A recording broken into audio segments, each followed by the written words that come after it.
In today's show, I'm looking back at my preseason bust video. Let's see how we did. Michael Bolton. Thanks, Josh. It's Michael Bolton here, and it's time for another episode of the Locked On Fantasy Basketball Podcast. Let's get to it. Let's get to it, indeed. You are Locked On Fantasy Basketball, your daily fantasy basketball podcast, part of the Locked On Podcast Network.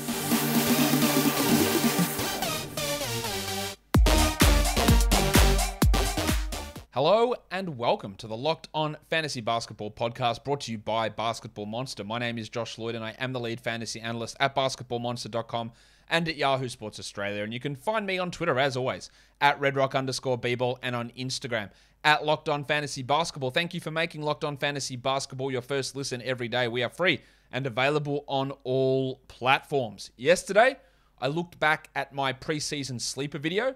Today, I'm going to look back at my preseason bust video and have a look at which guys I thought in the preseason were ranked too highly and how that ended up panning out. So, Warnie? Let's get it on, Gilly. All right, let's go to Yahoo first. Not as many on Yahoo as ESPN, which is basically always the way it is.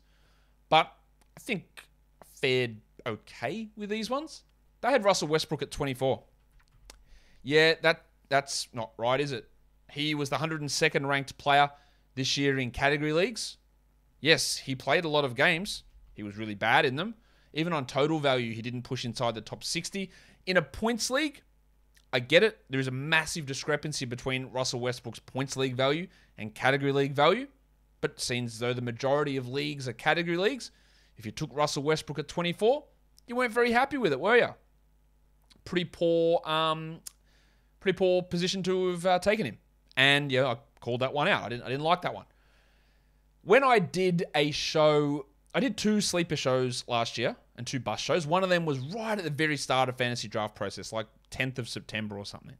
Right? And on that show, in my sleeper show, I had Kyrie Irving because he was ranked like 24th or something on Yahoo. That's too low. And then, of course, straight after that show, or a week or so later, we came out, hey, guys, Kyrie is not vaccinated and he's not going to be able to play in home games. Oh, by the way, he's not going to play in any games. So that looks stupid. Obviously, didn't have that information at the time.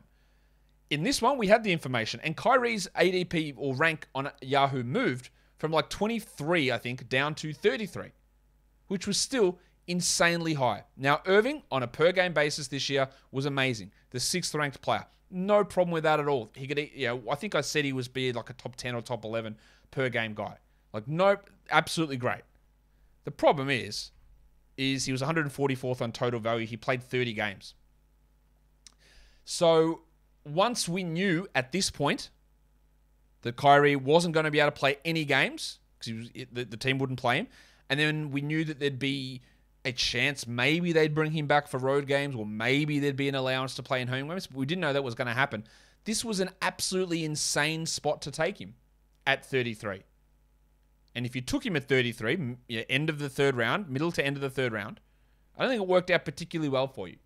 If you got him in the 70s or 80s, and you had the ability to stash him in IL+, it's not a bad result for the 6th ranked player on a per-game basis who, when you hit the end of the year in fantasy playoffs, he was rolling. But a lot of luck involved in that he was actually allowed to play in home games by then. But any logic behind taking him at 33, it didn't exist. This one, I fucked up. Jarrett Allen was at 61. I said, no, I'm not going to buy that. I don't buy Jarrett Allen at 61 at all. Where is he taking the big step forward? How is it going to work with Markkanen and Love and Mobley? How are they all going to work together? How's Allen going to play? Well, he just took huge steps forward. He beat this number easily. 41st ranked player this year he was. He only played 56 games. The finger injury ruined any value in fantasy playoffs, of course. On a total value, he was still 59th, so still good numbers. I just didn't see Jarrett Allen, who the year before was nowhere near this, getting to this level. He improved 68 from the field, 71 from the line, huge numbers there. He averaged 16 and 11. I just didn't see Jarrett Allen being able to score as much as he did, improve his free throws as much as he did, or play as many minutes as he did.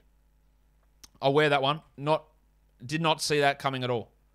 The next two, though, I'm very happy with. Brook Lopez was ranked at 91. That was way too high for me.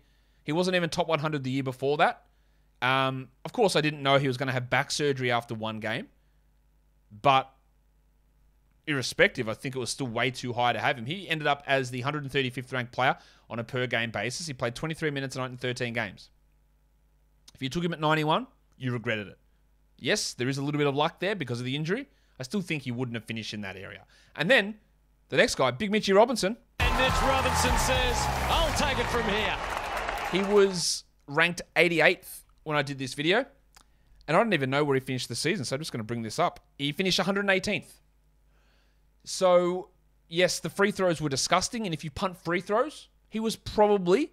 Actually, let's have a look on a punt free throw rank, which, again, is not the best way of determining value, because if you punt free throws, it means that you take everyone else who's good at free throws out of the mix, when you really should just be looking at punting worst category type numbers. But let's just do it this way, because I don't have the other numbers off the top of my head. Mitch Robinson was 60th in a punt free throw rank. So maybe 88th was probably about right if you were willing to punt that category. If you were in Roto, or you weren't willing to punt it, then it was a terrible pick. There was always the risk of Noel and Robinson splitting some minutes. That didn't really eventuate. Robinson really took hold of the role later in the year. But I still think 88 was probably not the right spot to take him. It's close, but it probably wasn't the right area to grab him, I would say. But that one's on the borderline. BetOnline's not on the borderline because they are clearly your number one source for all of your betting stats and sports info. You can find all of the latest sports developments, league reviews and news, including this year's basketball playoffs and the start of Major League Baseball season. BetOnline is your continued source for all of your sports wagering information, from live betting to playoffs, esports, and more. I know that BetOnline has got Brooklyn as the underdogs against the Celtics, so if you think the Nets can beat the Celtics, I don't. Go in there and you can have a bet on that over at BetOnline. So head to that website today or use your mobile device to learn more about the trends and the action. BetOnline is where the game starts. Let's flick it over to some ESPN busts. How do they look for comparison? How do I look in terms of what I was saying about them? Well, we've already talked about this. Kyrie Irving, they had at 31. Yep, shocking pick. Zion at 13. Disgraceful. Really horrible. We knew at this point that he had a broken foot, and David Griffin lied to us, said he'd be ready for the start of the season. Oh, he just said he'd be ready in the season. Well, that obviously was a lie as well, because he didn't play a game. But once you knew that Zion had a broken foot, and there was doubt about him starting the season, you can't take blokes coming into the year with a significant lower body injury. You just can't do it. Upper body injury, I don't care. Broken arm, no problem. Shoulder issue with Siakam, not a worry. Right? You got a big discount on him. Backs, groins, knee injuries, any of that shit, torn Achilles, you can't do it. When they're going to miss the start of the year, you can't do it. And that was bad. That's just an absolutely burnt pick. Now, I thought that DeJounte Murray at 27 was ludicrous. Absolutely stupid. Yahoo had him at ADP of 51. So they were and that's sort of where I had him, in that 60 zone, I think is where I had him. He finishes the 8th ranked player. So for me to call him a bust at 27 was foolish from me. Granted, I did not expect him to average 21, 8, and 9. This is a guy who in the past has not been a good passer. And in the past, with many players, when we see their usage rise, their defensive stats disappear. Well, his didn't. He somehow still got 2 steals. He's never been a good shot blocker. He was able to get 79 from the line, which is huge. He was 46 from the field, which is not disgusting. He hit some threes, but 21, 8, and 9 with 2 steals is just gigantic fantasy numbers. I didn't see it in him. I did not see DeJounte Murray being able to take on the number one usage role on a team. Also, up the assists to that level. That is 9 assists is a stupendous amount for a bloke who has never been a good passer. I just didn't see it coming. He went from 15, 7, and 5 to 21, 8, and 9. Like the per 36 numbers went from 18 to 22 points. 8 rebounds to 8.6, fair enough. But 6 assists to 9.5 assists. That's an over 50% increase in his assist rate. Even his steal rate went up. His efficiency went up. It's not good, but it went from 51 to 53. Didn't see it coming. And I think there's a thing we need to watch for in fantasy. We can look at this and go, Josh, you were wrong. And you know what? Fucking yes, I was. I was wrong. I was way off. I said that do not draft DeJounte Murray at 27. And if you draft him at 27, it's a massive win. But I think, and this is not to defend myself, because I happily admit I'm wrong, but the process you've got to look at. You could pick any random player who was, where was DeJounte Murray ranked last season? 66th, 85th the year before that, like 66th. You could pick any random player in that 60 zone. And you can say, well, I think he's a top 10 player. Right? And you will just be wrong most of the time. I saw what he did, and I didn't expect him to take on the massive usage spike with an efficiency spike, with a defensive stat spike, with an assist spike. Putting all those things together, I think if I project that stuff out, it's irresponsible to suggest it. Because how do I pick the player that's going to do that, which bucks norms and trends, to say this guy is going to increase all of these things? Yeah, I had his usage increasing, sure. I didn't have assist rate jumping up that much or steals maintaining, because it's just hard to do that stuff. So while we look at this, if I still had the same information I had at the time, like I don't look at that and go, well, my thought process was way off. Yeah, I thought Derek White would take on more usage because he was the better scorer and shooter before this season. He obviously didn't take that step forward. And I can't say that I would have said, picking DeJounte is going to be a top 20 player. I couldn't have projected that with the information we had at hand, even if he was going to see some more assists and some more usage with DeRozan moving. For him to do what he did, and to say that 27 would have been a steal, I think would have been incorrect. So I'm just I'm talking through this as I'm looking at it. Like, was my thought process wrong? A little bit, but not massively. Again, if I just go wild on a player, let's just look at the rankings this year and look at someone in the 70s. So let's look at Kevin Porter, great example, 73rd ranked player, averaged 15, 4, and 6. If I came out and said, well, you know what, guys? Kevin Porter's now going to average 22, 8, and 9 with 2 steals, and he's going to shoot 46 and 80 from the line. Like, you'd think I was actually... and we'll take him at 27. Yeah, they've traded Christian Wood. Jalen Green, knock on wood, it hasn't happened, has torn his ACL in the preseason. It's all on Porter. The usage is going to spike. Like, I still feel that you would be insane to pick him at 27. I hope all of that makes sense. Fingers crossed it does. Ben Simmons I had at 30 as a bust. At this point, we knew he was holding out. You couldn't do it. You couldn't take him there. I thought it would get resolved at some point. Didn't. He got traded. Never played a game. That was a huge, obvious bust. Karis LeVert at 46. Again, obvious. Made no sense to pick him at 46. Absolutely none. He was the 110th ranked player this year. He entered the season with a fractured back as well. He's never been a player who's a top 50 guy. Never. Poor efficiency, poor defensive stats. He was sharing the ball in Indiana, and then he ended up going to Cleveland, which we couldn't predict. But that never made any sense at all. Colin Sexton at 49 made no sense to me. I don't think he's that good. Even before he got hurt. On a per-game basis. Per game, Colin Sexton was the 208th ranked player. Now, I expect he would have been better than that as the season went on. But at 49 was an insane pick, I think. I like Jakob Poeltl, but I didn't like him at 55, and I was wrong. He was somehow the 34th ranked player. He averaged 13 and 9 with 1.7 blocks, and he was in a punt free throw situation. Sorry, those numbers I was giving you before were incorrect about Colin Sexton. I'm just going to bring that back up. Colin Sexton was 230th, not 210th, what I was saying. If you look at... Who am I looking at here? No, Karis LeVert's numbers were wrong as well. My apologies. 122nd he was. I was looking at the wrong thing. Jakob Poeltl.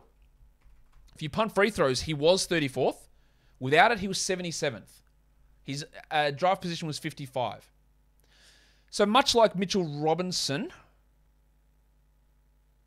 I don't know if I'm wrong or if I'm right with saying he's a bust at 55. Yeah, in punt free throws, he was 34th. But again, if you just go into a ranking situation and turn on the punt free throw toggle and draft off that list, you will lose your league. It is as simple as that. You will lose your league. You'll go, look at that. I've got, 10 top 60 guys in this build, but you will lose if you do that way. So I'm not sure how I feel about that Purdy one. It's probably on the fence. Jalen Suggs at 60, that's a clear win. There was no way that I liked Suggs and I was off on him, but him at 60 was insanity. It was always crazy, and I called that out as being crazy on that show, and that worked out pretty okay for me.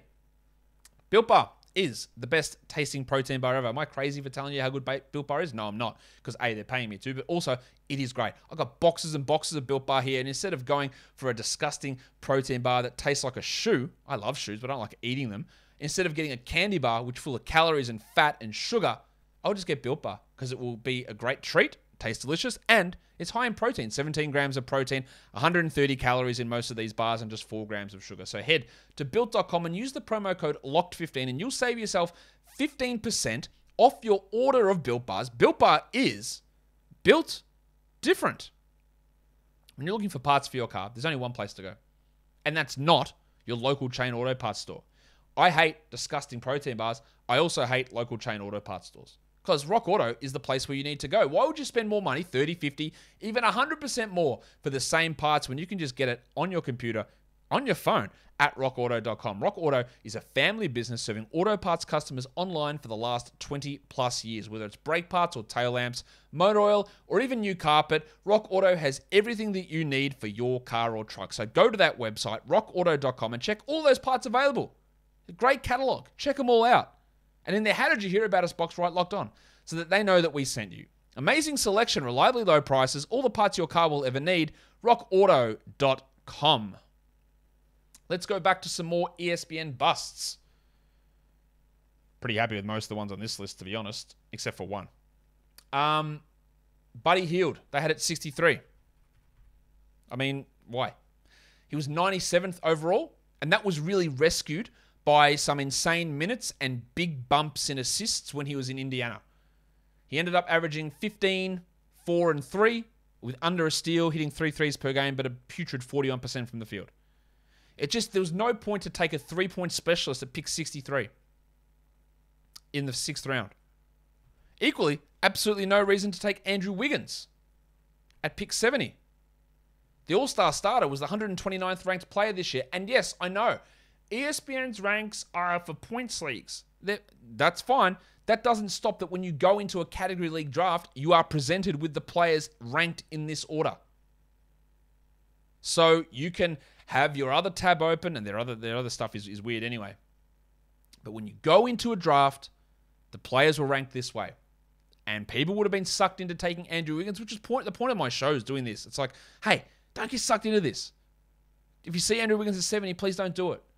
110th, sure. 100th, maybe. 120th, maybe. I don't know. 70th? No, not a chance. Montrezl Harrell. This one was insane. He was 50th. 50th! He's not very good. He finished the year 147th. 50th! There was a stage at the start of the year where he was like putting up top 20 numbers. And I remember looking, I don't get it. I don't know what's happening. His impact numbers are all through the roof. And then it just reverted back to being, this is Montrezl Harrell, a guy who needs high usage, can only play against bench guys because he gets killed against starters, low minutes, cooks you defensively. All that to be fair, he put up some good numbers when he started this season. But at 50, you'd have to be like actually insane to have drafted in there. There was absolutely no reason. Imagine putting him at 50 and Jonas Valanciunas at 115 or Jordan Poole at 266. That's what those rankings told you. I got plenty of things wrong, but there's just no rationale behind it. Like, what's the point of having him that high? None. There isn't one. Spencer Dinwiddie, they had at 66. Even when he played better in Dallas, he was nowhere near this. He was 152nd. He is not a good fantasy player. He had like a 2 or 3 week stretch in Dallas of being good. He was atrocious in Washington. He's a low rebound, very low rebound, low 3-point volume, insanely low steals, low blocks, bad free throw, bad field goal percentage guy who gets by on high usage. He averaged 14, 4, and 5 with 0.7 steals. This was crazy to me. And this is almost not the opposite. It's like the DeJounte Murray situation. They looked at him like, oh, well, now he's going to be a starter in Washington. So therefore, he's going to be great at fantasy. The Murray one worked out. This one, nowhere near it. Devontae Graham at 88. So that was a bust? Yeah. 172nd ranked player. That was one I was avoiding. That one worked out pretty well. He was bad, and he lost so much value as the season went on. If the season went for another 2 months, he wouldn't have been a top 200 guy. He ended up with 12, 2, and 4, with under a steal, shooting 36 and 84. They're just bad numbers. And the last one, this one's bad for me. Scott Barnes. Now, on the sleeper video yesterday, Scotty Barnes was ranked 260th or something on Yahoo, which was obviously crazy low, and there was great value in that.